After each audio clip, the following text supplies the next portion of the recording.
Hello everyone, it's Attacker72 here, and for today. So Super Mario Bros. Wonder has been out for almost an entire month, and I love this game a lot, from how expressive the game is, from how fun the levels can be, despite some that are pretty frustrating, and really the fun different characters that you can play as. One of the main new features that Super Mario Bros. Wonder has offered than the past 2D Mario games is a brand new badge system. The badge system pretty much consists of 24 different types of badges, in which you can basically give your characters different movesets than basically being the same. Given the fact that all the characters play the exact same, the badges are basically taking elements from past 2D Mario games and putting them all in one with this system, and I really like each of them. There are some bad ones, however, in which in this video I'm going to be ranking all 24 different badges in Super Mario Bros. Wonder from worst to best. Keep in mind that these are my thoughts and opinions, and I'm only going to be ranking them by how useful they are, how fun they are to use, along with whether this badge is worth it or not, pretty much all the things around. And it's pretty fun to use each badges, and I had to test it out a couple days ago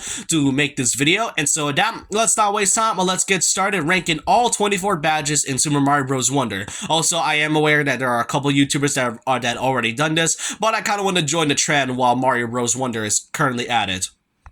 At number 24, in dead last, being the Invisibility Badge. This is one of 4 expert badges that you can get in Mario Bros. Wonder, and the name speaks for itself. Your character basically turns invisible. It's basically like what happened with Mario Odyssey's Invisible Cap, where you can still play as your character, the problem is that you can't see a darn thing. Pretty much that's just what the Invisibility Badge is. You just can't see anything, and while you can see yourself by basically seeing the dust effects coming whenever you jump and all, and enemies can't see you, which is a good pro. The problem is that, like with Mario Odyssey's Invisibility Cap, you really can't see a thing, and you might accidentally get hit if you aren't careful enough. This is an expert badge for a reason, but at the same time, if you want to get a bit more of a challenge instead of just, being invisible for the entire thing, I kind of feel like you don't need this badge unless you want to give yourself a challenge. So this is why it is in dead last.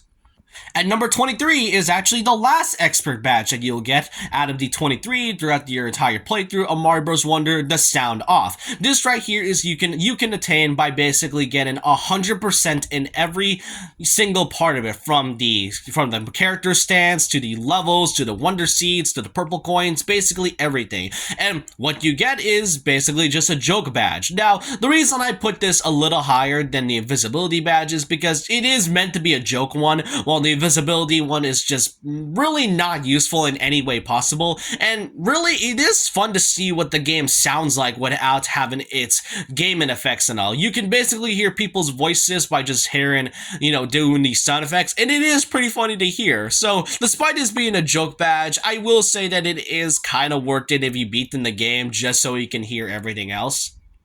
At number 22, it is the Spring Feet Jump, the third basically expert badge. This right here is just a reiteration of the Spring Mushroom from Super Mario Galaxy, except it isn't really frustrating to control. You basically jump like a spring nearly the entire time, and it can give you some pretty nice momentum if you really like it, but otherwise there really isn't much. Every time you jump and don't get the momentum right, you basically can't fall down a pit, and this is an expert badge after all. I know it's a little unfair to put the first 3 badges in here on the very bottom of the list, but trust me, there is one badge that I do like that I prefer more than the other 3 badges personally. So it is number 23, number 22 right here. So let's just move on to number 21. And number 21 is the Coin Reward Badge, our first non-expert badge, and I'm not gonna lie, I am not a fan of this whatsoever. First of all, the Coin Reward is by far, if not, one of the most useless items useless badges in this game. Basically, it just gives you rewards gives you a coin whether you hit an enemy or not. The problem with this, though, is that there are coins basically everywhere in levels that the Coin Reward doesn't really feel like a badge. It just feels more like a filler one, and I got a lot of lives at this point, so I don't personally need a coin reward of all things. Really, it's nothing too special. The only ones that are really worthful is basically the purple coins, but otherwise, the Coin reward is basically just useless given the fact that you can get a lot of lights pretty easily, and so far I have not gotten a game over this entire playthrough, so I don't really use this badge at all. At number 20, the Rhythm Jump badge. This right here is basically every time you hear, like at least, and when you hear the beat is about to hit, you can basically jump in order to earn coins. It's basically the coin rewards, except a little bit more engaging. But just like the coin reward, I don't see any use of this other than the fact that you can basically jam to the music in the background just by jumping. It is fun when you use it in the level that it was useful in, but at the same time, it doesn't offer much aside from the fact that, hey, it gives you coins and you can basically listen to the music on YouTube anyway, so this is really okay badge. It's better than the coin reward one, but not by a long shot. On number 19, we got ourselves the Crouch and Jump. This right here basically gives you a bit of a boost by basically crouching and then jumping and giving yourself a bit of height. Now, the reason why this is a bit of an issue for me is because when you run, you have to stop for momentum and you basically have to wait a couple seconds before it jumps up. It can be useful in case you can catch any high places and all, but otherwise not exactly a great badge in my opinion. At number 18, this right here is the Coin Magnet. It's kind of like the coin reward and the rhythm jump, except this one is a really better version of it, and that's because while coins are really useless in this game, given the fact that it can only give you lives, purple coins are a bit of a different story, given the fact that you have to have purple coins in order to get 100%, but the only downside is that it cannot get 10 purple coins, which I don't get the reason why that's the case. I get it, it'll make the game way too easy than expected, but at the same time, there are some struggling places that I have a hard time knowing where it is, but that can be helpful with the upcoming badge, which I will mention later on in the video, but otherwise, this is just a different and better version of the coin reward and the rhythm jump.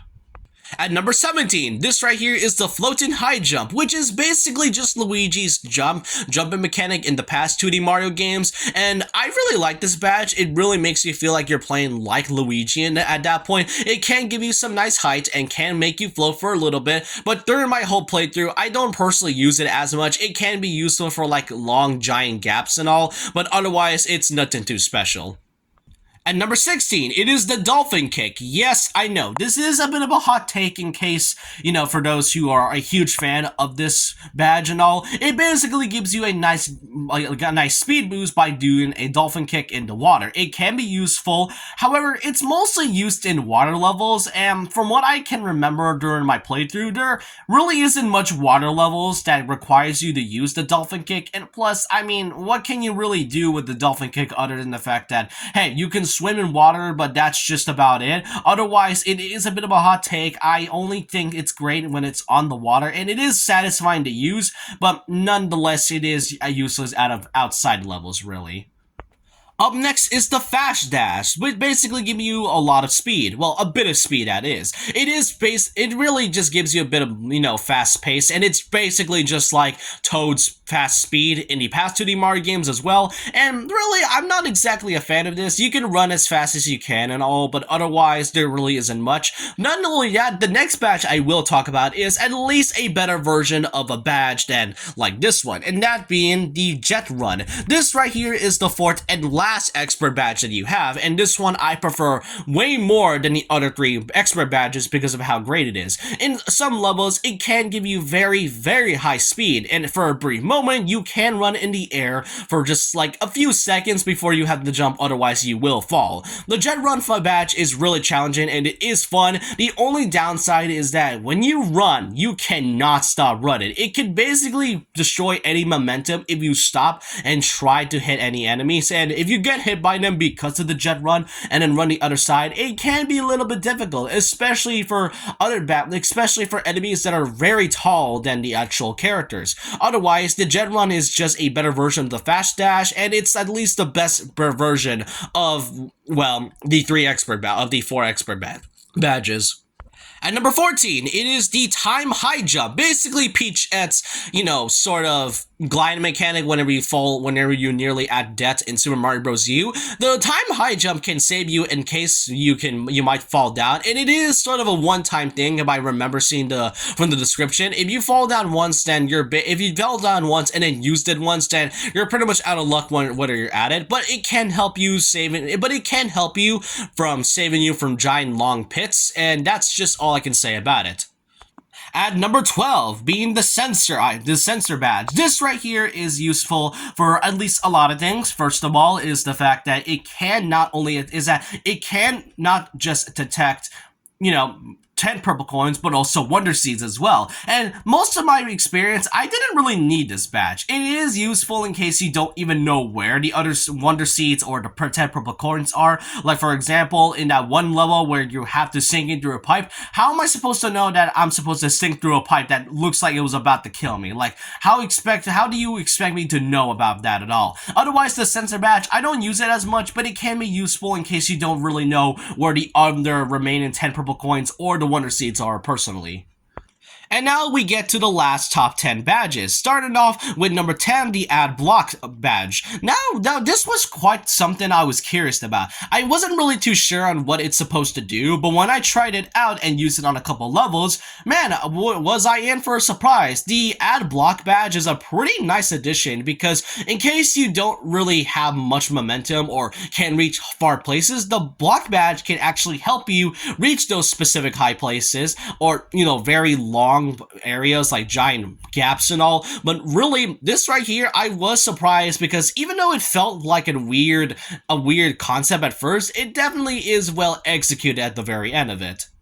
Now, number 9 is pretty much going to be the one of 5 different power-up badges that you can get in the game. Starting off with the Auto Super Mushroom. This right here is like the last place I can put in when it comes to the item badges, and that's really because that, first of all, you can get mushrooms pretty easily in the game, and not just that, the mushroom can actually help you by basically giving you already turning big, and you can get the items right away, because if you have to restart from the checkpoint or from the very beginning of the game, you either have to get a mushroom and then have to go find another item, or you can basically just use the auto mushroom and then get the new item, whether it's the drill mushroom, the bubble flower, or whatnot. This right here is great, but like I said, not exactly a fan of it. And next up, we got ourselves the Fire Flower badge, the all fire one. This right here is what you can get right after you beaten the entire game. These are one of 4 badges that you can get after beating the game by buying into the Poplin shop, and this I will put in dead last because Fire Flowers I do really like, but not exactly my favorite, unlike the Bubble Flower, which can actually give out some nice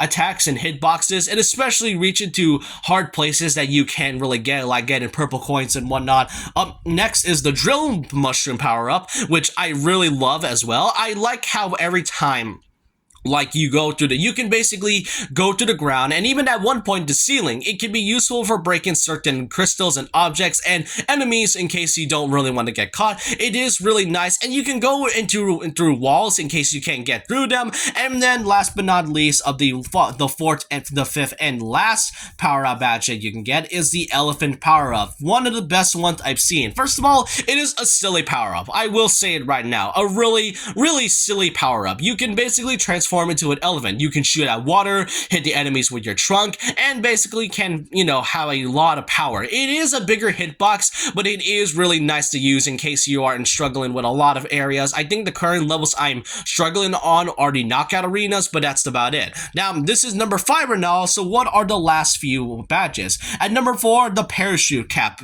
badge. This is the very first badge that you can get in the entire game. It can get you into pretty high places by getting out your cap and basically gliding through the entirety of the area. I wouldn't say the entirety, but mostly just long jumps. The best thing about it is that other characters like Peach, Daisy, and funny enough, the Toads and Toadette all have hats because, doesn't Peach have a crown and Daisy as well? And I think we kind of see what Toad looks like without his mushroom at one point in that one Super Mario Bros. Show where we get to see what Toad looks like without his mushroom hat. But now they all have hats, and Yoshi as well and Nabbit, I don't get the whole point of it. And what I really like is that if you are holding an item on you, you can actually hold it while gliding. They basically defied laws of gravity, and that's just about it. Most notably characters like Peach and Daisy, despite them using their dresses just to hold them, they somehow still are holding it despite them not, using their hands, but pretty much the parachute badge, it is a nice starter badge and one I can recommend. Next up, the Grappling Vine badge. This right here is a badge that makes you feel like Spider-Man, which honestly, I feel like the reason October 20th became the release date for Mario Bros. Wonder is because they kind of want to be on par with Spider-Man 2 on the PlayStation 5. I couldn't tell if that's a coincidence or not, but otherwise, the Grappling badge is great. It can take you into wall jumps, and it can shoot you. You can shoot the grappling vines to certain walls, and can basically give you a lot of momentum. The only downside I will give this though is the fact that, well, you can hit enemies through it, and it would be kind of satisfying to hit enemies like you're indeed Spider-Man, but otherwise a really fun badge. And number 2 is the wall climb jump badge. This right here is really a really interesting badge and a unique one at that. I mean, all the badges are unique, but this one I really like. First of all is that whenever you go and do a wall jump, you can actually climb for a brief moment and can basically do a wall jump afterwards. You can't exactly keep this going just kind of like in other games. I think Mega Man has you to do infinite wall jumps and all, but otherwise, I will say it is nice. It is satisfying to use, and every time you're about to fall down, you can basically use this as your saving grace. So it's like the time jump, but otherwise it is really good at number 2. But then at number 1, which I consider to be the very best badge, it is the boost spin jump. Now, the thing about it though is that you just jump and you press R and it gives you a bit of a spin. Yes, I know. It is a really basic badge, but there is a reason why this is the best. First of all is that it can save you from absolutely anything. It gives you a big height, it can save you from falling pits, it can save you from basically getting hit by enemies, and basically the boost and spin jump can get you to certain purple coins and also wonder seeds that you can't ever get. This one right here is one of the best badges, and with other videos who now rank this at number 1, I can see why they put this at number 1. It is a really useful and great badge overall, and I really love how this is one of the best ones we've gotten, and pretty much is just a saving grace if I have to really be honest with you myself, which is why I will put this at number 1 for this one. And that's all of the 24 badges in Super Mario Bros. Wonder. I feel like I kind of lost count and lost my reasons halfway through the video, but honestly, this game is fun and all, and basically makes every single badge unique, despite some of them being pretty terrible at best. But I want to know all your thoughts and opinions down below about this. What do you all think is the best badge shown in Super Mario Bros. Wonder? And let me know your thoughts and opinions down below about this. And so with that, leave a like, comment, subscribe, hit the notification bell for more videos, follow my Twitter, and I'll see you guys next time. And remember this, once a legend, always a legend.